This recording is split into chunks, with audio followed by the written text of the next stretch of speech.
రామస్వామి చాచా నెహ్రూ నగరు, పొట్టి శ్రీరాములు నగరు నా ఏరియాలో కట్టినాం.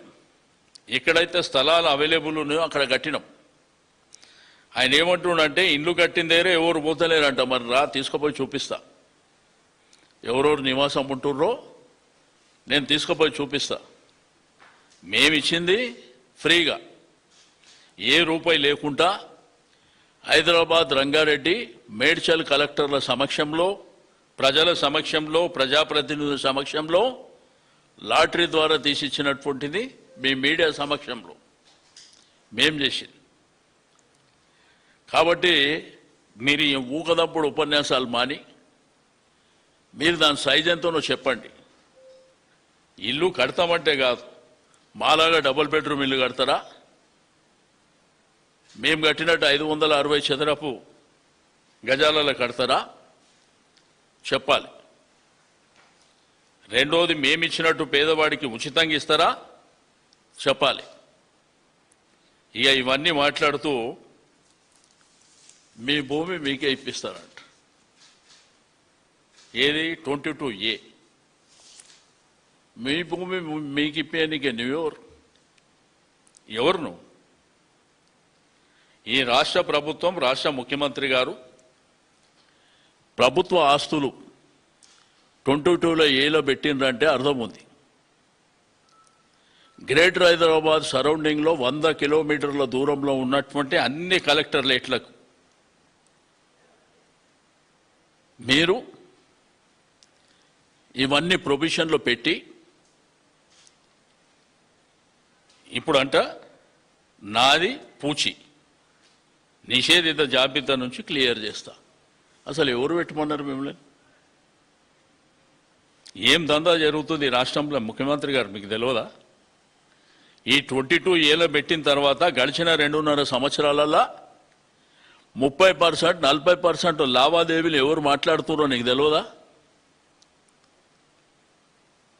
30-40% మీరు నెగోషియేషన్ చేసుకుంటూ 3-4 సంవత్సరాల క్రితం కట్టినటువంటి ఇళ్ల మీద కూడా, అది అపార్ట్మెంట్ కావచ్చు, గేటెడ్ కమ్యూనిటీ కావచ్చు, కమర్షియల్ కావచ్చు, అన్ని దీంట్లో పేదవాళ్ళు ఉండేటువంటి ఇండ్లను కూడా నిషేధిత జాబితాలో పెట్టి ముఖ్యమంత్రి గారికి నేను ఏం తెలియనట్టు నాది పూచి అంటాడు. అంటే ఇదే కలెక్టరేట్లల్లా ఎవరిని కలవమంటారు మీకు తెలియదా? 30%, 40% డిమాండ్ చేసి తీసుకుంటుంది మీకు తెలియదా? తెలియకపోతే త్వరలోనే ఎవరెవరు తీసుకున్నారో ఆ లిస్టు కూడా బయట పెడతాం. అమాయకంగా. రెండోది ఏంటంటే, చట్టాలు కానివ్వండి, న్యాయస్థానాలు కానివ్వండి, మీకు ఈ దేశంలో న్యాయస్థానాలు, చట్టాలు ఉన్నాయనేటువంటిది మర్చిపోయినరా? హైడ్రా మొన్న ఇష్టం ఉన్నట్టు చేస్తే చట్టం ఏం చేసింది తెలుసు కదా? రేపు ఇది కూడా అదే జరుగుతుంది. అంటే ఒక రాష్ట్ర ప్రభుత్వానికి ఉన్నలేని భూములన్నీ 22Aలో పెట్టే అధికారం ఎవరిచ్చారు మీకు? అంటే ఒక పేదవాడు, ఒక రైతు, లేకపోతే ఎవరన్నా వ్యాపారం చేసుకునే వాళ్ళు సొంతంగా వాళ్ళ డబ్బులతో కొన్నటువంటి భూములు, తండ్రులు తాతలు పరంపరగా వచ్చినటువంటి ఆస్తులని మీరు 22Aలో పెట్టి మీరు నెగోషియేషన్ చేస్తారా? 30-40% డిమాండ్ చేసి మీ ఇష్టం ఉన్నట్టు దోపిడీ చేస్తే అంటే చూస్తూ ఊరుకుంటారు అనుకుంటారా? ఇదొకటి. ఇంకోటి చెప్పి ఆయన అఘోరనట, శుద్ధ పూజలు. ఇది ఈ భారతదేశ సాంప్రదాయాల ప్రకారం, హిందూ ధర్మం ప్రకారం మన పవిత్రమైనటువంటి పండుగలే కాకుండా నార్మల్ టైంలలో కూడా దేవుళ్ళను పూజిస్తాం. అదేవిధంగా ముస్లింలు ఖురాన్ని పూజిస్తారు, క్రిస్టియన్లు బైబిల్, అదేవిధంగా గురుద్వారాలలోనూ సర్దార్జీలు చేస్తారు. ఎవరి మతానికి సంబంధించింది వాళ్ళు చేస్తారు. కొంతమంది అమాయకులు తెలుసో తెలియక మాట్లాడారు మీ పార్టీ వాళ్ళంటే నేను అర్థం చేసుకుంటా. ఏకంగా ఈ రాష్ట్ర ముఖ్యమంత్రి అట్లా మాట్లాడొచ్చా? ఒకవేళ అట్లా మాట్లాడే పరిస్థితి అదే నిజం అనుకుంటే, అదే జరిగితే ఈ దేశం ప్రపంచంలో ప్రభుత్వాలు అధికారాలు పోవుడు కాదు, మనుషులు బతుకుతారా అని నేను అడుగుతున్నా.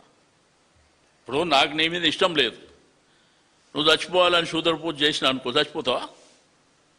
లేదు, నీ అధికారం మీద నువ్వు ఉండడం నాకు ఇష్టం లేదు, నేను పూజ చేసేస్తే రేపు నీ అధికారం పోతుందంటే, పోనీ అమాయకంగా కొంతమంది మాట్లాడినంటే అర్థం ఉంది. కానీ రాష్ట్రానికి మీరు ముఖ్యమంత్రి,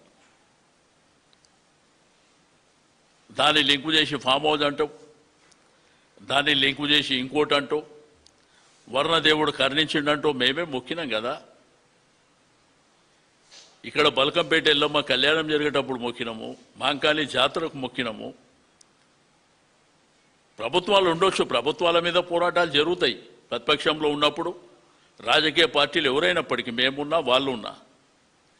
కానీ శుద్ర పూజల ద్వారా ఈ ప్రభుత్వం పడిపోవాలని, వర్షాలు రావద్దని, ఈ మనిషి చచ్చిపోవాలని, ఒకవేళ ఇటువంటి జరిగితే ఈ భూ ప్రపంచంలో మనుషులు ఉంటారా?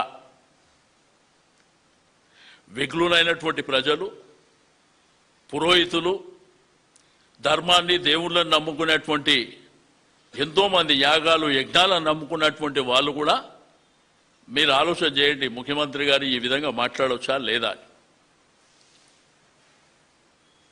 అసలు ఏదన్నా కానీ అడ్డంగా మాట్లాడడం నేర్చుకోరు, అడ్డంగా మాట్లాడడం, లేకపోతే బూతు మాటలు. కొత్తగా నిన్న మొన్న కమిటీ చూసిన ఎయిట్ స్పీచ్, దాని మీద అన్నట్టు అసెంబ్లీలో బిల్లు పెడతారంట. ఏడికైనా స్టార్ట్ చేయాలో మీరే ఆలోచించుకోండి మీ కమిటీలు. ఈరోజు హైదరాబాద్ మహానగరం కాకతీయులు నిజాం ప్రభుత్వాల నుంచి పేదవాడు పేదవాడుగానే ఉన్నాడు, గొప్పవాడు గొప్పవాడుగానే ఉన్నాడు. నిన్న మునుగోడులో మీ ఎమ్మెల్యే ఏం మాట్లాడాడు? పేదోడు పేదోడు లెక్కనే ఉన్నాడు, మీరేమో 100 కోట్ల మీదకి వెళ్ళిపోతున్నారు, 1000 కోట్లు సంపాదిస్తున్నారు అని చెప్పి మీ ఎమ్మెల్యే గారు మాట్లాడినరు. గా ఇంద్రమ్మ ఇండ్లకు 50 కొర్రీ లేదని మీరు మాట్లాడినరు. మేము ఏ రోజు కూడా డబుల్ బెడ్రూమ్ ఇండ్లు ఆత్మగౌరవం కోసం చెప్పింది, కానీ దాని మీద కేసీఆర్ గారి ఫోటో ఉండాలి, కేసీఆర్ గారి పేరు ఉండాలి కాదు. మీలాగా ప్రతిదానికి అన్నపూర్ణ పేదవాళ్ళకు 5 రూపాయల భోజనం పెడితే నువ్వు చేసిందేం లేదు. కానీ మేము పెట్టింది అన్నపూర్ణ అంటే, మన తెలంగాణలో కానీ రాష్ట్రంలో తెలుగు వాళ్ళలో కానీ అన్నపూర్ణ అంటే అన్నం అంటారు. నువ్వు వచ్చి ఏం లేదు, ఇంద్రమ్మ క్యాంటీన్ అని పెట్టేసినావు. పోనీ కొత్తగా ఏమన్నా ఓపెన్ చేసినావా? ఏమీ లేదు. కాబట్టి పేదవాళ్ళతో ఆడుకోకండి మీరు. అత్యంతనంట విలువైనటువంటి భూములు అంట 200 కోట్ల రూపాయలకు ఎకరం అంట. మరి మేము కట్టింది ఎక్కడ? 69,000. అచ్చి ఇంకా అక్కడికే ముఖ్యమంత్రి గారు అంటారు డబుల్ బెడ్రూమ్లు వాళ్ళు కడతాం అని ఎక్కడ కట్టిన చూపిస్తున్నారు అని పబ్లిక్ని అడుగుతారు.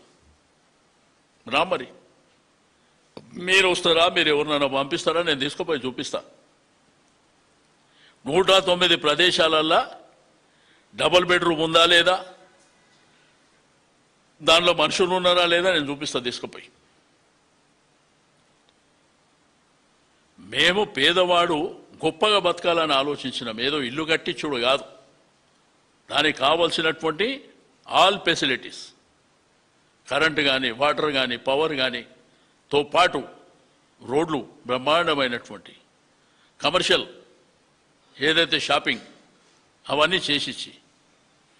రెండోది, నువ్వు 1,00,000 ఇళ్ళు అంటున్నావు కదా, రేపు లిస్ట్ అనౌన్స్ చేయి,